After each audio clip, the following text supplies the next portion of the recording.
Hello, everyone. Thank you so much for joining us. Today, on our episode, we are not going to talk about business English or communication skills, or training for that matter.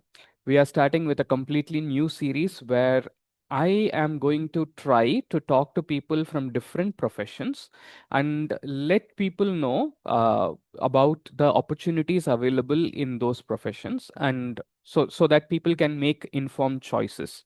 Sometimes parents ask me if their child can take up something and what kind of opportunities are available in that field. And I have no clue about most fields, and I am not a career counselor either. So I thought it's better to ask people who are working in that field. As a trainer, I have been extremely lucky enough to come across people from various fields, and most of them who are extremely good at their profession too. And today I am with two people whom I have met through various fields. I met Dr. Vikram Venkateshwaran through Toastmasters. He was my first mentor at Toastmasters. And Dr. Srinisha Murali, she is a friend of my music teacher and a famous, and a wonderful trainer named Preeti Rao. So today, I would like to know from both of them about the opportunities in the field of dentistry. But before we get into that, I would like to let you know more about our guests today. Dr. Vikram Venkateshwaran is a distinguished healthcare strategist and a technology leader with over 25 years of experience at the intersection of clinical practice, digital innovation, and healthcare transformation in India. His journey began as an entrepreneur and practicing dentist, where he gained his first hand insights into the operational and business challenges of secondary care clinics. This early exposure laid the foundation for his deep understanding of healthcare delivery ecosystem and its evolving needs. Dr. Vikram rose to be a partner in a consulting firm, and he completed his BDS from Manipal and his MBA from IMT Ghaziabad. So dentist turned marketing professional who is also into management. It is wonderful to have you here, Vikram sir. Thank you so much for joining us. Thank you, Balaji. And our guest, Dr. Srinisha Murali, is a certified implantologist and maxillofacial surgeon with global experience and training from renowned practitioners in India and Taiwan. She possesses a nuanced understanding of various surgical practices employed in the field of maxillofacial trauma, cleft anomalies, and dental surgery, and aims to provide holistic care to her patients. Additionally, she is also skilled at writing research papers and designing supporting medical illustrations for publication in leading scientific journals. Dr. Srinisha is extremely passionate about how doctors communicate to the patients, and also when it comes to writing their journals or the medical records. And she also started a 5 a.m. club, which is helping a close knit people who really want to start their day early and be more productive. And she is also a singer. She has learned music for many years. And she says currently she is not having much time for it. However, I'm sure she really would like to get back to it. We would also love to see her sing more. Thank you so much for joining us, Dr. Srinisha. Thank you so much, Balaji, for that very kind introduction. Thank you. Happy to be here. Thank you. So, Vikram sir is also into podcasts and also into writing related to healthcare. So there's a lot that we can ask both of them, and both of them have international experience too. So not just in India, otherwise also what kind of opportunities are available for dentists is what I would like to discuss today. And why did I choose this topic? Because 5 years ago, a student who was into dentistry, she said that one of her relatives or some person who has no idea about dentistry but just sees things from outside said, there are so many dentists today. So, what will you do becoming a dentist? Are there enough opportunities? Are you sure this has a good future? And suddenly this put her down really. So I thought, okay, let me reach out to somebody I know who is already in the field. Let them tell you whether it works or not. And that is when I once again reached out to Dr. Vikram, and he said, this is a very random statement. I don't think it's backed with any kind of facts. So there is a lot that people can do in this field.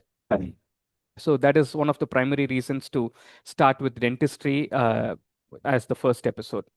Well, so my first question would be to um, Dr. Nisha. Dr. Nisha, you have been working as a freelancer. So, as a freelancer who is in practice, who has worked also in different geographies, what kind of opportunities do you think dentists can take up? All right. So just for the uninitiated, the dentistry program is a 5-year undergraduate program, and that gives you an overview of the basic treatment facilities that we offer, different types of specialities of dentistry, just an overview.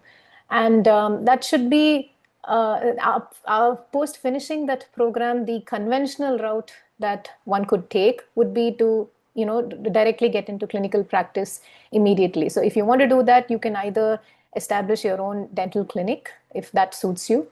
You can practice being a general dentist where you can do a whole gamut of procedures.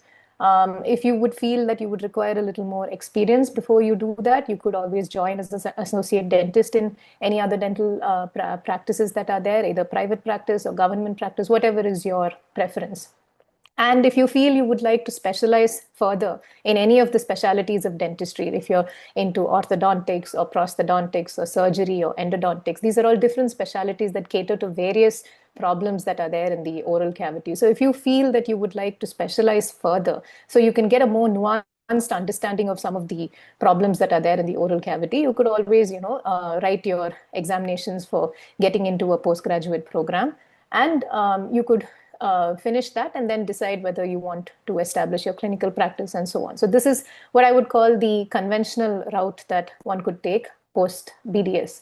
The other route where I would say the non-clinical route that you could go, if this is not your cup of tea, is you could always get into education or training, because a lot of the dental colleges are in requirement of a lot of knowledgeable staff to help train their junior students, and research is always a very important and upcoming area. Now there's a lot of research that's happening in terms of regenerative medicine, which is a very exciting field going forward. And I've also recently come across a study which was done in Kyoto University in Japan, where scientists actually came up with a protocol where they could regrow a human tooth from the stem cells.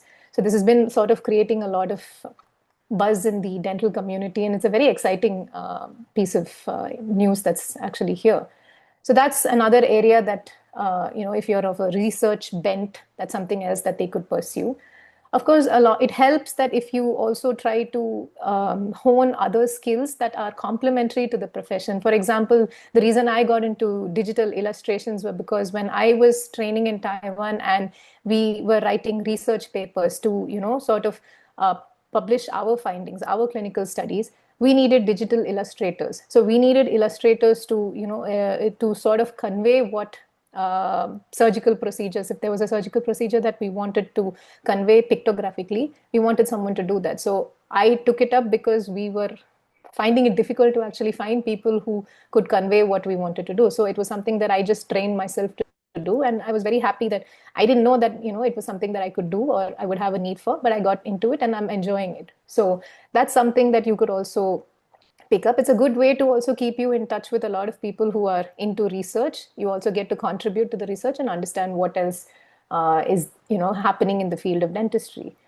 And of course, the more important thing is to network with people from different domains, because you never know who is going to sort of give you some piece of information that you will find very valuable. If you were to network with people. Recently, there was an endodontist who was working with a team from IIT Madras, and they were trying to develop a new kind of endodontic files. These are the root canal files that are stronger and more resistant to breakage.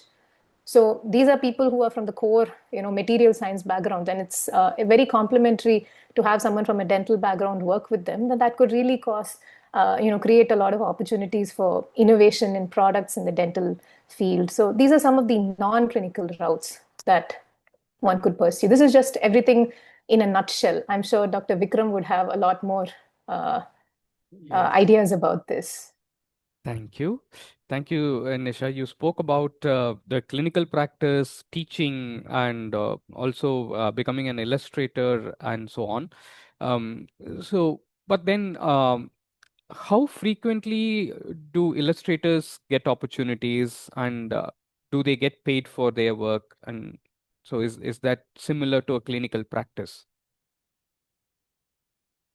Yes, so I don't think it's comparable to a clinical practice, but if you've decided to become a digital illustrator, this is if that is going to be your full-time goal, then you will need to associate with people who are predominantly into research. There are certain universities like, for off the top of my head, Ames or JIPMA, who are constantly, working on publications every year. So if you were to contact the different dental teams that exist, the departments, the different dental departments, and you could offer your services to them. The charges, of course, will depend on what Mm, and skills and what is the current market rate for all those. If you're a beginner, I'm sure the charges you will have to adjust accordingly. But there are options for that, and as you keep doing it, your skill will become better, and then you can decide how better to make these work for you. thank you. Vikram sir, is there anything else you would like to add in terms of opportunities for dentists?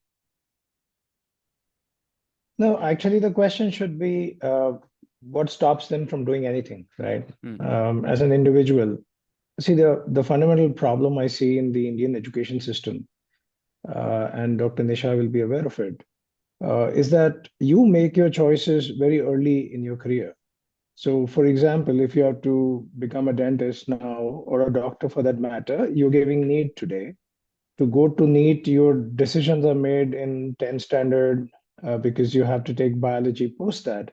So you're already set in your ways. And at about 17, 18, 19, you enter medical college, which is, I think, far too early for a lot of professionals to identify their true calling. It is estimated that till about the age of 30, we are not really sure what we want to do. And then there are certain people like me who are still not sure what they want to do because we keep pivoting and evolving with what is required by the market or what patients demand from us. So I think there is overall dentists should not limit themselves. Dr. Nisha did talk about some wonderful areas. I can add a few, and I can give names, right? For example, I have a very good friend, Dr. Mayur Davda. He's specialized in the area of dental photography. We've done quite a few sessions together. Amazing guy, and he's very famous. He's very passionate. He runs his own clinic, but he also does dental photography. He takes classes on it. There is Dr. Vikas Agarwal, another young dentist who started a practice and then ventured into what we now know as dental card. And they run supply chain for most dental materials across 20,000 pin codes in India. So these are individuals who've taken their passion, taken their capability to another level. I think it is unfair to expect a dentist or anybody else for that matter to continue with the profession. For example, if you look at the technology world, almost 70 to 80% of those engineers are not computer science engineers. They're mechanical engineers, chemical engineers who've taken up coding. But it's acceptable for a mechanical engineer to start coding, but that's not correct, right? Similarly, a dentist, maybe they've passed out as a dentist, but there's so many opportunities that they can take up, both in healthcare and life sciences and the allied world. There's a lot of work that's being done in the healthcare field, including research, and I don't think they should limit themselves. That's the fundamental point I want to make. wonderful. Thank you very much for letting people think like what stops you from doing anything at all. That's a great way to think about, I guess. Sir, while some people think that the field of dentistry is saturated, you think there is a lot of needs that need to be catered to. So, what makes you think so? And what are the fields where many people are needed currently? Sub branches of dentistry. So let me answer the question in a different way. Let me take you back to 29 June 2007, where a very smartly attired Steve Jobs stood on stage and launched the iPhone 1. And you would wonder in 2007, we already had, the market leader was Nokia, almost had 38% market share. Then there was, Motorola, which continued with its legacy. There was Sony Ericsson, Samsung, and LG. These were the five dominant players. When there were already five players existing and the market was saturated, what is the need for for Apple to get into the iPhone market? And the answer to that is Steve Jobs was a brilliant marketeer. He was, I don't know if others are aware of it, the guy could not write a single piece of code. It was Wozniak who did most of the coding in the initial Apple II Lisa. And Wozniak was responsible for for the C drive, the drives that they were using. A lot of the other technology was essentially inspired by Xerox and the Xbox laboratory in Palo Alto. So a guy who did not code was leading probably the most cutting edge technology firm in the world. But what was so unique about Steve Jobs? He understood market perception. He understood what the market wanted. And I would recommend everybody to look at the iPhone launch and the way he went about it. There was nothing technical about it. It was all about user experience, what people wanted. So let me come back to the field of dentistry and the question that is it saturated? Was the mobile phone market saturated when iPhone launched? Probably it depends on the way you look at it. But if you look at the dental market today, let me give you some interesting facts, right?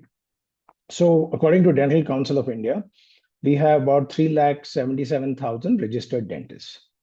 And that gives us a dental patient ratio, national ratio of 1 is to, I believe, 3,500 or 3,600, which is way above the WHO recommendation of 1 is to 7,500. So we are at half the WHO average, which looks fantastic on paper. But if you start looking deeper into it, almost 70 to 80% of these are based in urban centers. Like Dr. Nisha was telling me yesterday, there are almost 2,000 clinics in Coimbatore. I'm not surprised. The South fares better in most of these regards. So I'm going to disregard those statistics. But if you look at India as a whole, I'll say 70% of our infrastructure, including doctors, dentists, are based in urban centers, not in rural centers. So there is a huge opportunity across India. And I believe in the rural India, and this is based on, there's no research done on this, but this is based on my experience working with PHCs and CHCs. We roughly have a ratio of one dentist to 20,000 people, which is 3 times of what WHO prescribes. So there is a huge gap analysis. It's only the infrastructure and the placement of these individuals is skewed. If you look at another interesting statistic, the average redistribution of dental care versus needs is very misaligned. And dental, though a very important parameter of the overall health, a lot of the systemic diseases can be identified through dental treatment, including, diabetes, hypertension, a lot of kidney diseases, heart diseases. There is a lack of awareness, which is the primary cause why people don't go to dental treatment seriously. When I was in the West, and if somebody had a dental appointment, they will cancel business meetings because that's so difficult to get the next appointment. But in India, we prioritize these business meetings over health. And that has traditionally been the route, but that's not going to go on. And this is where the market is changing, because more and more individuals are realizing the importance of getting into health issues and are prioritizing health and physical and mental well-being over work. And we can see that, in various articles that are written about Gen Z and how they talk about work-life balance, they're not ready to stretch, etc., etc. And that means the proportion of people spending on health is increasing. Now, also, Dr. Nisha talked about it, and I want to get into the economics of it, right? The average revenue for an independent clinic, again, this is my estimate, there is no national figures on it, is about 1 to 2 lakhs gross per month, right? That's what an average clinic makes. Some make less, of course, some make slightly more, and some dentists are doing very, very well. They touch, even crores per month. The net take home for most dentists is about somewhere between 65,000 to 1.5 lakh. This is net of tax. And if you work for a salaried position, like you work as a dentist on the payroll of another dentist, then it's slightly lower, about 15K to 75K. you do get paid more as a MDS or a master's in dentistry. Like, for example, Dr. Nisha does oral and maxillofacial surgery, and such specialists get paid more. Now, the average operating cost for a small clinic is about 40,000 bucks. That means this is a very highly profitable business with gross margins that are exceeding 40%. And this is something that almost everybody misses. Now, the saturation comes because every dentist who graduates doesn't come from similar quality of dental colleges. There's a big disparity between, say, Manipal, and I didn't realize it till I graduated from Manipal. Once I came out, I started interacting with other dentists, and I realized there's a big gap between how Manipal was treating its dental course versus a lot of the others. And because these people are coming from smaller dental colleges or not of the same quality as some of the top ones, the lack of exposure to technology, entrepreneurship, and practice dynamics is very evident. And that is why there is this frustration that this area is totally saturated. Now, so I talked about this demand, I talked about the supply. Let me talk about macroeconomics today. So we did some analysis among the income levels in India. And, I was speaking to quite a few people in Bangalore, and you see this more in the larger cities, where people are going to doctors even for smaller ailments, which is very fascinating. So if I see in Bangalore, uh, one interesting demographic is with education, where I see children of drivers, children of cooks, children of auto drivers. They are all studying and going on to college, and they're not picking up their parents' profession, right? So in a way that this is a demographic that is moving away from typical blue collar jobs into white collar jobs. What that means is, as we go into the third largest economy, the per capita income is roughly around 2,35,000 bucks. And in about 10 years, this number is going to move to almost 4.5 lakhs. So it's going to double. And what that means is the disposable income is going to increase correspondingly. As per the national statistics on household expenditure, today we are spending almost 5% of the household expenditure on health. Now, this is double of 2018 levels. 2018, we were about 2.12, 2.13. So today we're spending 5%. So the expenditure on health is also going to increase. So a combination of supply, a combination of demand, a combination of awareness, and most importantly, a combination of disposable income is going to see the market go where nobody has seen it go before. That is why a lot of the data points that we collect from the past and make decisions on the past, just like how Nokia would have dismissed Apple's launch into the iPhone market at their own peril, is not the right indicator for us. As a country, we have to look at where the market is going to go versus where the market has been. Because growing countries like India and China, it's very, very difficult to make predictions on past behavior. So I don't think the market is saturated at all. There is enough room for everybody. Actually, this market is going to grow further. So, but for the right kind of services. And that's a larger discussion that we should have. Thank you very much, Vikram sir. So it started with the opportunities and went up to a detailed analysis of how economy shapes it and how people are seeing it and how they should possibly see it as well. Thank you so much for those insights. Uh, Dr. Srinisha, could you tell us a little bit about what would you say to someone who feels like maybe a student who comes up to you and says like, I feel there are not enough opportunities, or this field is saturated. So if someone says that, what would you tell him or her?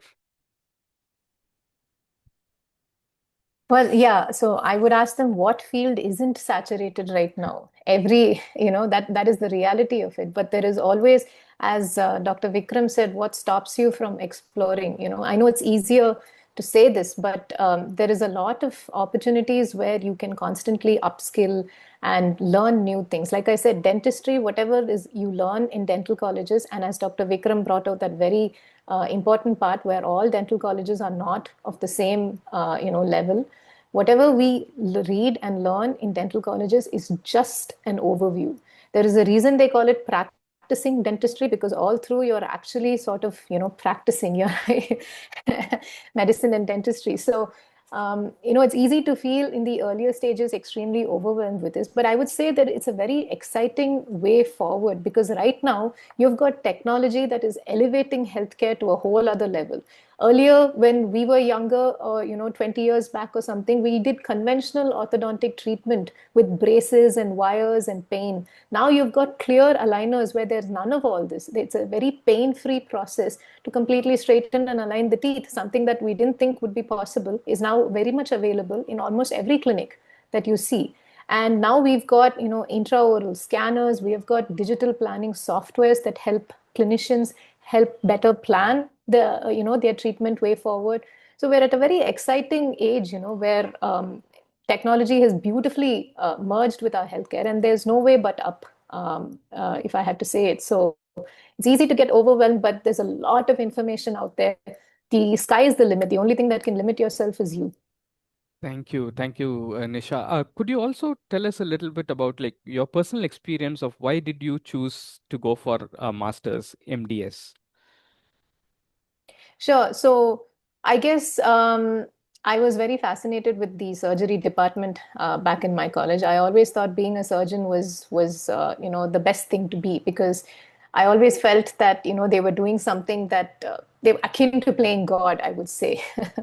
But the very interesting thing about oral and maxillofacial surgery as a profession is it's a beautiful blend of dentistry and medicine. We're sort of like right in between the two specialities. We, in a way, we marry both the specialities. So we deal with surgical procedures that involve the jaw and the face, and our unique understanding of the dental anatomy and occlusion helps us better give this care to patients. So we actually beautifully marry both the professions, and it's a very exciting thing, and that really enamored me, and that's why I got into it, and I'm quite happy that I'm part of this.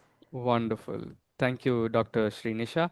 Vikram sir, why from BDS to MBA? So that's something I have often wanted to ask you as well. Yeah. Yeah, so what happened is, I'll say a lot of credit should go to Manipal for that. When I went into Manipal, I thought I was going to a college. When I reached there, I understood what an institution building has been done by the Pai family, especially Dr. Patime Pai. Look at the man's vision.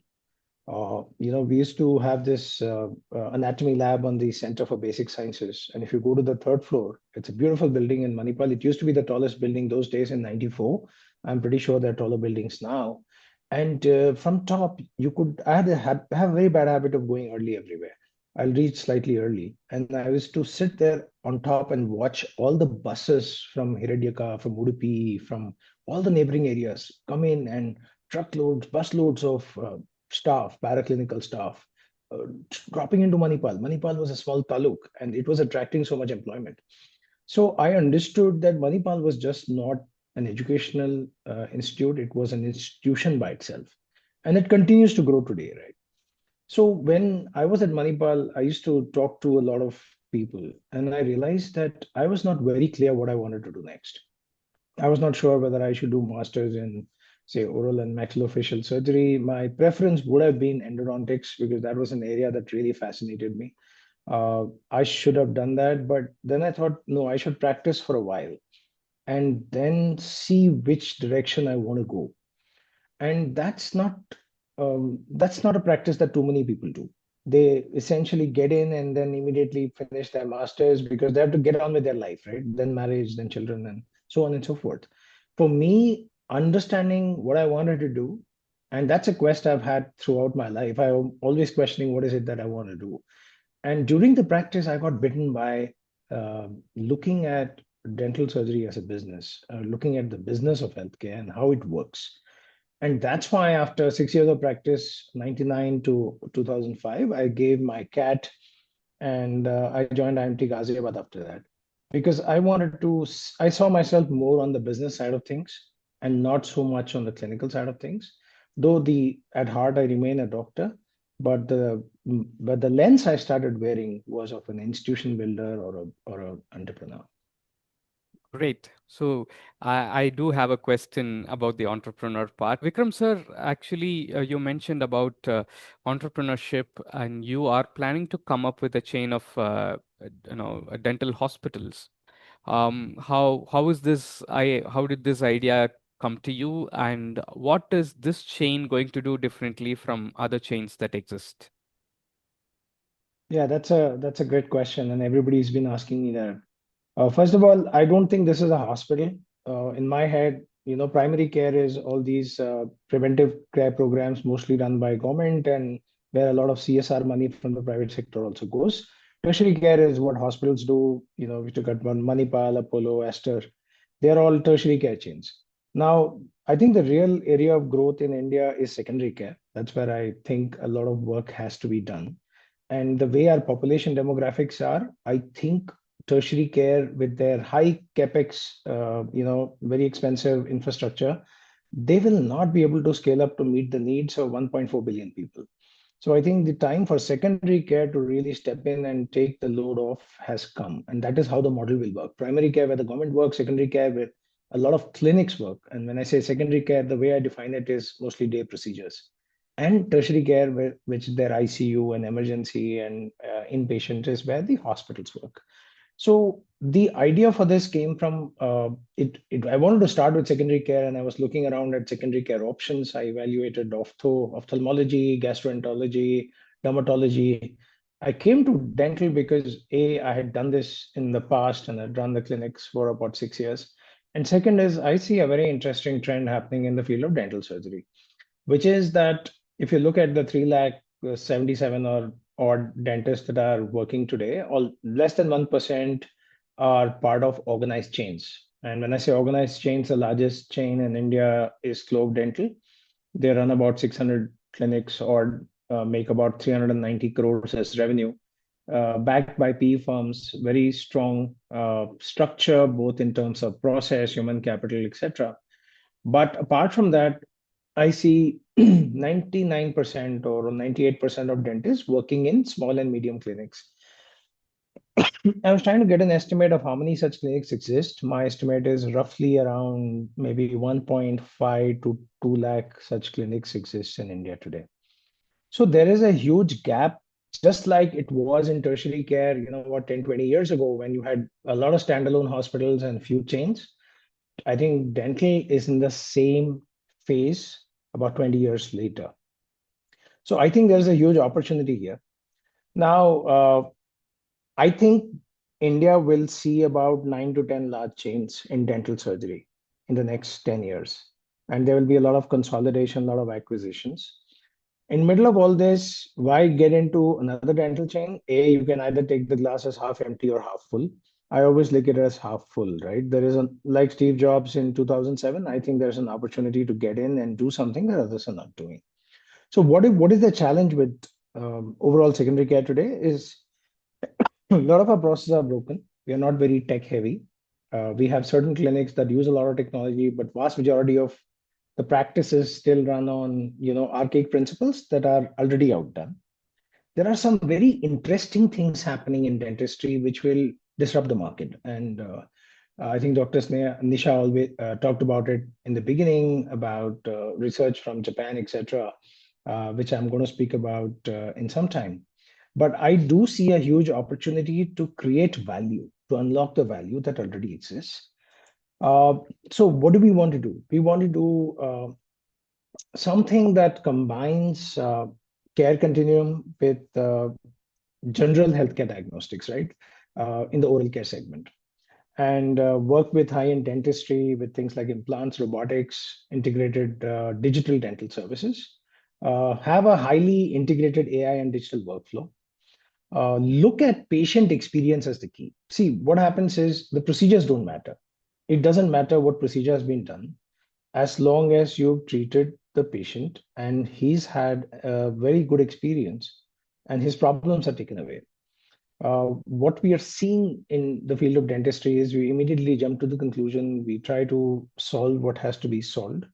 But what the new India demands is the kind of services that maybe an Amazon or Zomato delivers. I'm sorry to bring that in context, but that people don't differentiate the service quality that they expect from what they're getting in their everyday life. So you're talking about concierge dentistry, you're talking about appointment-led dentistry where there's no waiting time. You're talking about single sitting procedures where you don't have multiple sittings, and overall make that experience as seamless and smooth as possible at scale. Now, there are dentists who are doing a fantastic job in their clinics, in their set of clinics, but to do it at scale will require a tight integration of the standard operating procedures, which are consistent across the chain, which will require a high degree of investment in human capital development. That means everybody in the entire chain thinks alike, follows the same procedures, and you train them continuously. And this is a big challenge overall in healthcare, and particularly in dental surgery. And then look at some interesting aspects like hub and spoke integration, looking at dental insurance. And insurance is coming big in tertiary care, but I think in secondary care, we are just seeing the beginning of it, right? So I think there is an opportunity here to create something which is highly differentiated at the same time, which are adding value. Now, what it does to us is once we are able to get this model right, we'll be able to scale. And once we scale, where I mentioned that the doctor patient ratio in rural areas is pretty skewed, is maybe 1 is to 20,000. It gives us an opportunity to address that. But for that, I mean, this is very, very early days. Right now, we are just looking at a proof of concept, setting up a chain of 5. We're going to start with 1. I don't want to go into too much details because, the other problem I found is, and this is a very unique problem for India, we have more investors than people who are ready to work. So anybody I speak to, they said, okay, good, put me up as an investor, which is fantastic.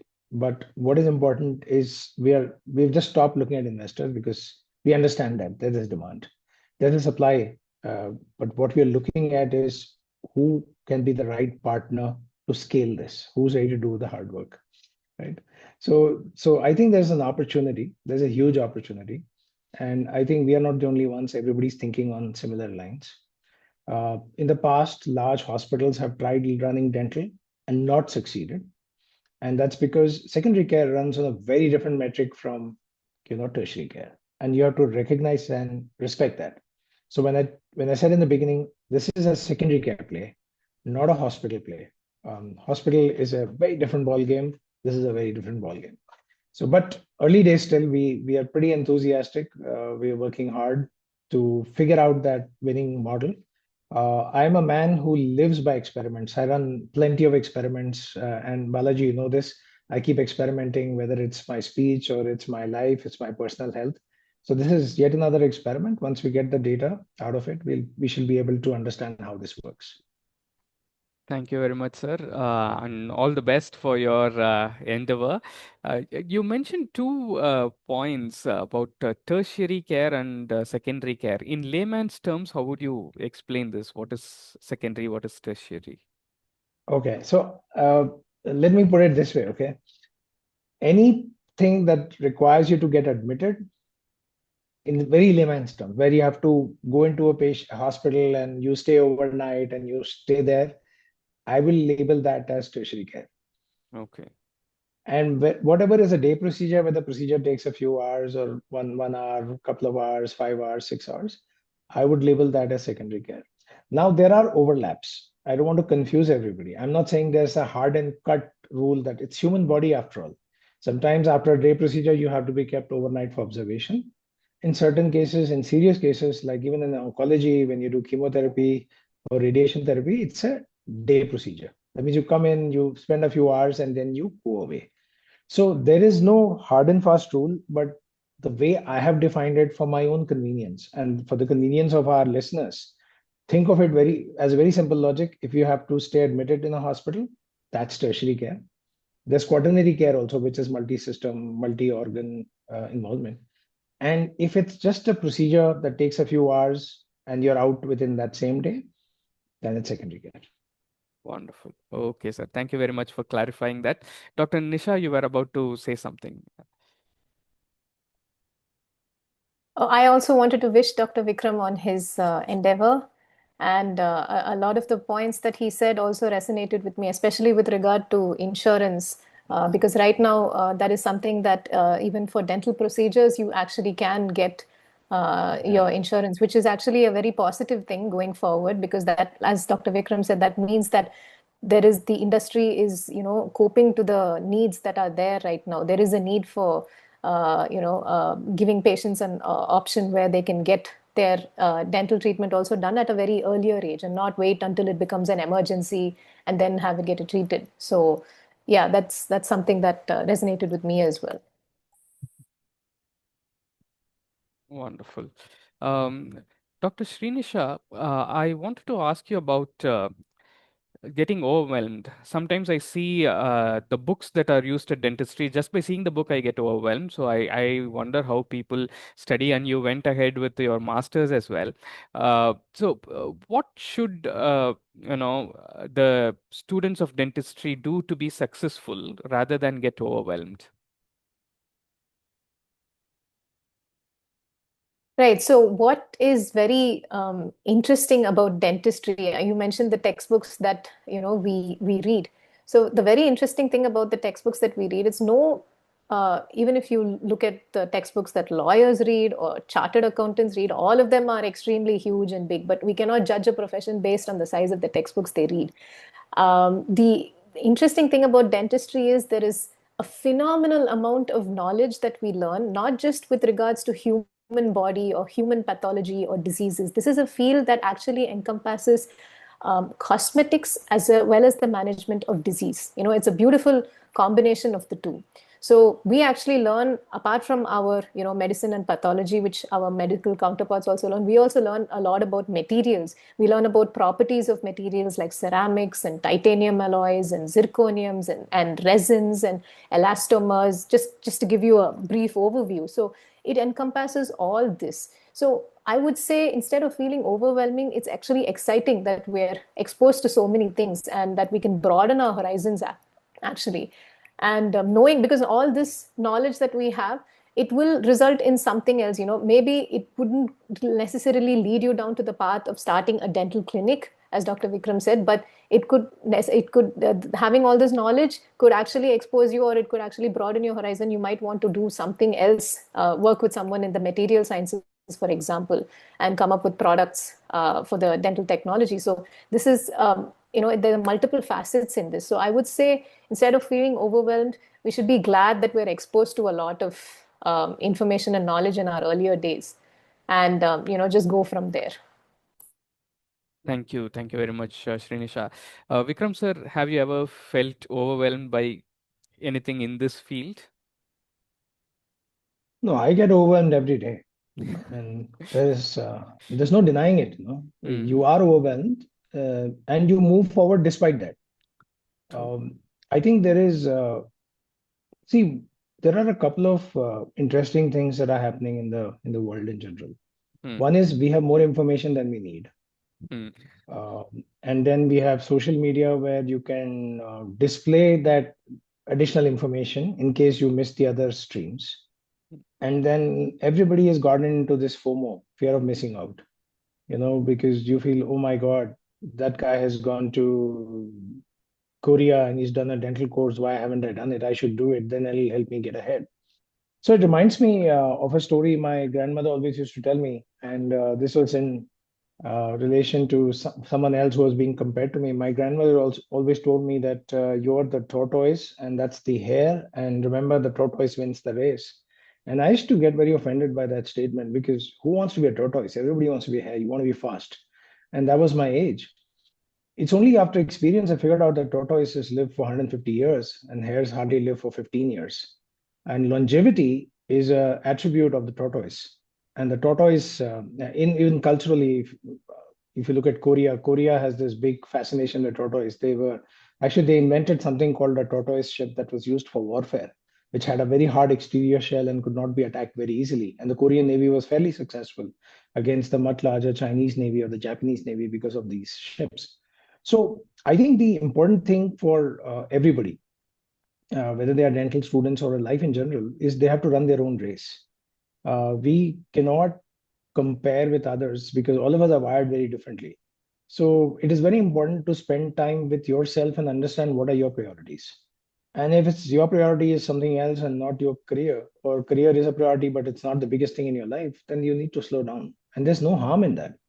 We always think that the faster you go, the sooner you reach, etc., etc., etc. And that's what has that created?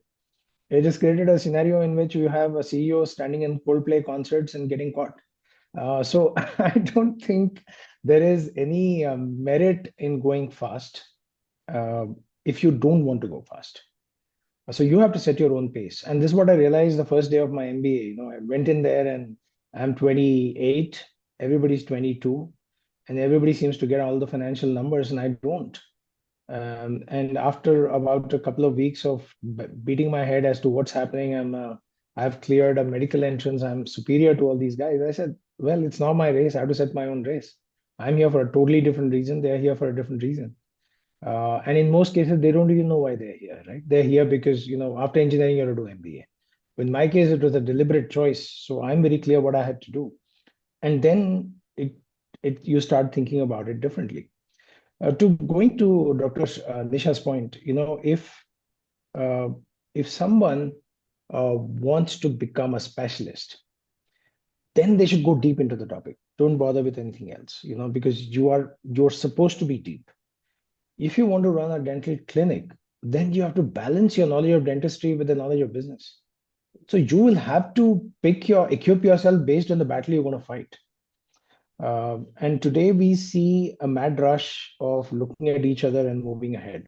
For example, I was half afraid if I don't mention AI in this webinar, you'll think that I've done nothing in life, right? Because everybody has to mention AI, and then you have to go further and say generative AI, and then we start talking about deep tech and something like that. But do we really need deep tech to solve a dental problem? The answer is probably no. You don't need it. So you've got to figure out what is it that you need to solve the problem you have. And in most cases, people get so dizzy by reading everything, and from management gurus and all these coaches, executive coaches. People know more about how Mohammad Siraj should have batted for that one ball on which he got out than their own triglyceride levels.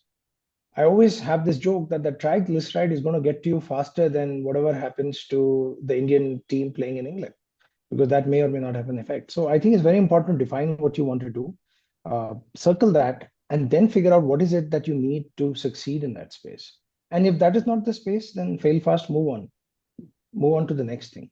So I think overwhelming, everything every day is overwhelming, but you need to swallow it, move on. Thank you. Right. Thank you And very much. also Yes. to Yes, Nisha? add to what Dr. Vikram said, yeah, it's easy to feel overwhelmed, especially most of this feeling of overwhelming is when you compare yourself to your contemporaries who are in other fields. And that is very common with youngsters, when they just get right out of college, they might see their colleague who did engineering, who got into some campus placement and is now in an IT profession. And this other person who finished dentistry is now wondering, where do I go? We don't have campus placement. So where are we? Supposed to head on from here. So yes, it's definitely easy to feel overwhelmed. And the other additional factor that in dentistry, which is very unique, is it's not just a field that requires cognitive capabilities. You also need a lot of hand dexterity. This is something that you get only with a lot of practice and a lot of, it's something that you get only with years of practice. It's not something that a person who just graduates out of college is going to feel comfortable doing. So it helps to know that these are completely different career trajectories, and it's not something that you can compare or you need to compare. You shouldn't lose heart looking at somebody else. They're at different stages of their journey. It's a long road ahead, but a very fulfilling and a rewarding one at that. Wonderful. Thank you. Thank you very much, Dr. Srinisha and Dr. Vikram. We spoke about opportunities in dentistry for clinical practice, beyond clinical practice, the masters, and starting their own clinics, and how to handle getting overwhelmed. They don't have to handle it; they just have to keep going. It has been extremely insightful. I'm sure people would have a fair idea about what they can expect when they get into dentistry. They cannot expect magic like 4 years into the course and you get a placement and you start earning high. But then it's a very rewarding journey, though it takes relatively longer duration. That was how I would summarize this discussion. And I would say it is important for people to also look at this as a business and the different business models that they can come up with if they plan their own clinics. And the numbers that you shared were pretty wonderful. Usually, many people think of population as a disadvantage, but for any entrepreneur, I think India's population is the biggest advantage, so that we should tap into. Yeah. So, Correct. anything that you would like to add, either of you? Yes, Vikram sir. No, I was just going to say that, see, this might sound controversial, but a country where there's no social security, where if you are unemployed, you are unemployed. That's it. It's bad luck to you, right? There is no benefits coming from the government. Healthcare, free healthcare is not available to most people, right? I think there is no harm in running an efficient business. There is no harm in treating, because you're a private entrepreneur. Your job, your duty is job creation and value creation, and you should take it seriously. I think somewhere in the field of dentistry and healthcare in overall, doctors get stuck between community service and philanthropy and their work. I think you should be very organized, systematic, efficient. Make money for yourself, make money for your employees, deliver value to your patients, grow your business, employ more people. I think that should be your duty. Don't get stuck between two things. That's my clear message. If you're going to run your clinic like charity, you will not be doing anybody a favor, because you're a private business at the end of the day. And it's job of every business to be profitable, to create value and grow. I think, but if you are on the other side of the fence, you want to do research, you want to do something else, you want to do R&D. I mean, there's a huge scope for dental students, BDS graduates in R&D, because they understand the clinical terms, they understand physiology, like Dr. Nisha mentioned, they understand biochemistry, they understand microbiology. Then go for it. If you're not cut out to be an entrepreneur, don't open a clinic and torture yourself. You Mm. know, go take up something else or take up employment, become a specialist. Now there are so many wonderful things that are happening in the field of research in dentistry and otherwise also. There's genomics, there's biochemistry, there's biosimilars. The research field is just exploding, and it's exploding in India as well. So don't get into this no man's land. Yes, I'm an entrepreneur, but at a heart, I'm a philanthropist. Shah Rukh Khan famously said, philanthropy only suits the rich. You got to be rich first and then do Then, yeah. philanthropy. You can't do philanthropy as a beginner, because then you're not doing anybody a favor. So I think that confusion should be very clear in people's heads. Thank you. Thank you very much, sir. Nisha, anything to add? Yeah, I think I agree with Dr. Vikram, what Dr. Vikram said. So if you are deciding to take this up as a profession, it should be something that aligns with whatever core values that you believe in. Whether you want to make, what kind of an impact are you looking to make? Are you of the entrepreneurial mindset? Do you have that in you to, run a business? Or are you the sort of person who's not, looking to take huge risks, or, you just want to sort of do things at a smaller scale, which there's nothing wrong with at all. So I think you need to sort of, before you think about considering this as a profession, you need to identify what drives you, what motivates you, and what you see yourself doing, and speak to people. If you're looking at dentistry as a profession, talk to a dentist, or, the dentist that you go to, ask him how he started his practice and what are the challenges he faced. It helps to talk to people before you make an informed. That's when you can make an informed decision. And yeah, so Well, thank you. Thank you very much, Nisha. So, well, dear viewers, I hope you got an insight about what can people look forward to if they take up dentistry as their profession. Whatever profession you are into, as our guests mentioned, just go ahead and do what you would love to do.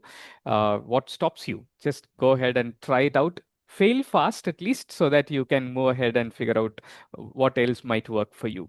So thank you so much, Dr. Vikram, and thank you very much, Dr. Srinisha, for joining us and sharing very useful insights. Thank you, Balaji. Thank you for setting this up. And hopefully, people either they get benefited and they pursue with their dreams of becoming a dentist, or they are clear that this is not for me. Either way, that is good for the profession. True. I'd agree. Yes. Thank Thank you. you very much, Balaji. It was a pleasure being here. Thank you. Thanks a lot. You're welcome. Bye. Bye. Bye bye.